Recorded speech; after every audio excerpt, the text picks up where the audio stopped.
சூப்பரான ஒயிட் பிரிஞ்சி தான் செய்ய போறோம். செய்யறது ரொம்ப ரொம்ப ஈஸிங்க. குக்கர்ல எண்ணெய், ஹோல் ஸ்பைசஸ் எல்லாம் ஆட் பண்ணிக்கோங்க. கூடவே 2 வெங்காயம் சேர்த்துக்கலாம். காரத்துக்கு ஏற்ப பச்சை மிளகாய் ஆட் பண்ணிக்கோங்க.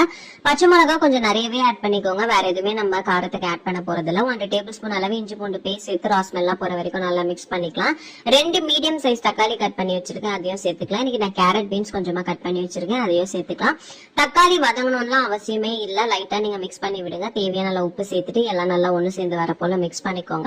2 கப் அரிசி ஊற வச்சு வச்சிருக்கேன், அதையும் சேர்த்துக்கலாம். கொஞ்சமா புதினா தழையும் சேர்த்துட்டு 1 கப் ரைஸ்க்கு 2 பங்கு தண்ணி மெஷர் பண்ணி வச்சிருக்கேன், அதையும் சேர்த்துக்கலாம். கூடவே 2 டேபிள் ஸ்பூன் அளவு நெய் விட்டு லைட்டா கொதிக்க வரும்போது குக்கரை மூடி 2 விசில் விட்டு இறக்குறீங்கன்னா ஒரு சூப்பரான ஒயிட் பிரிஞ்சி ரெடி ஆயிடுச்சு. பச்சை மிளகாவோட பிளேவர் அப்படி இருக்கும், சாப்பிடறதுக்கு செம்ம டேஸ்டியா இருக்கும். கண்டிப்பா இந்த ரெசிபியை நீங்க ட்ரை பண்ணி பாருங்க. வந்திருக்கேன். பன்னீர் ரோல் எப்படி செய்யுதுன்னு பார்க்கலாமா?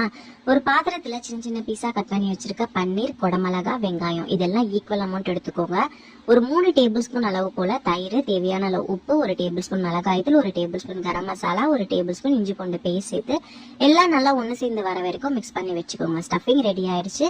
இப்போ ஒரு பாத்திரத்துல 2 டேபிள் ஸ்பூன் அளவு எண்ணெய் விட்டு நம்ம செஞ்சு வச்சிருக்க ஸ்டஃபிங்கை லோ ஃபிளேம்ல வச்சு ஒரு 2 ல இருந்து 3 நிமிஷம் போல வதக்கி தனியா எடுத்து வச்சுக்கலாம். வழக்கமா நம்ம எப்படி சப்பாத்தி செய்வோமோ அதே மாதிரி கோதுமை மாவுல நான் சப்பாத்தி செஞ்சுக்கிறேன். இந்த ஸ்டஃபிங்கையும் வச்சுட்டு ஒரு 2 டேபிள் ஸ்பூன் அளவு டொமேட்டோ சாஸும் வச்சுட்டு இந்த மாதிரி நல்லா ரோல் பண்ணி எடுத்துட்டீங்கன்னா சூப்பரான பன்னீர் ரோல் ரெடி ஆயிடுச்சு. கண்டிப்பா இந்த ரெசிபியை ட்ரை பண்ணி பாருங்க. குழந்தைங்களுக்குலாம் செம்ம ஃபேவரட்டான ரெசிபியா இருக்கும். இன்னொரு ஒரு வீடியோல சந்திக்கிறேன். பாய். இன்னைக்குமே சூப்பரான லஞ்ச் பாக்ஸ் ரெசிபியோட தான் வந்திருக்கேன். மாங்காய் சாதம் எப்படி செய்யுதுன்னு பார்க்கலாமா? ஒரு கடாயில எண்ணெய், கடுகு, கடலைப்பருப்பு, காரத்துக்கு பச்சை மிளகாய், கருவேப்பிலை இதெல்லாம் நல்லா பொரிஞ்சதுக்கு அப்புறமா துருவி வச்சிருக்க மாங்காவை சேர்த்துக்கலாம். மாங்காவை நீங்க எடுக்கும் போது இனிப்பும் புளிப்பும் கலந்த மாதிரி எடுத்துக்கோங்க, அப்பதான் சாதம் சூப்பரா இருக்கும். கொஞ்சமா மஞ்சள் பொடி, பெருங்காயத்தூள் சேர்த்து நல்லா ராஸ்மெல்லாம் போற வரைக்கும் வதக்கி விட்டுடுங்க.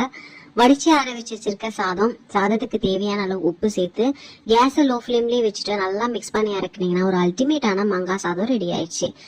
கண்டிப்பா இந்த ரெசிபி ரொம்ப ஈஸியாவே இருக்கும், சாப்பிட்றதுக்கு ரொம்ப டேஸ்டியா இருக்கும். கண்டிப்பா இந்த ரெசிபி நீங்க ட்ரை பண்ணி பாருங்க.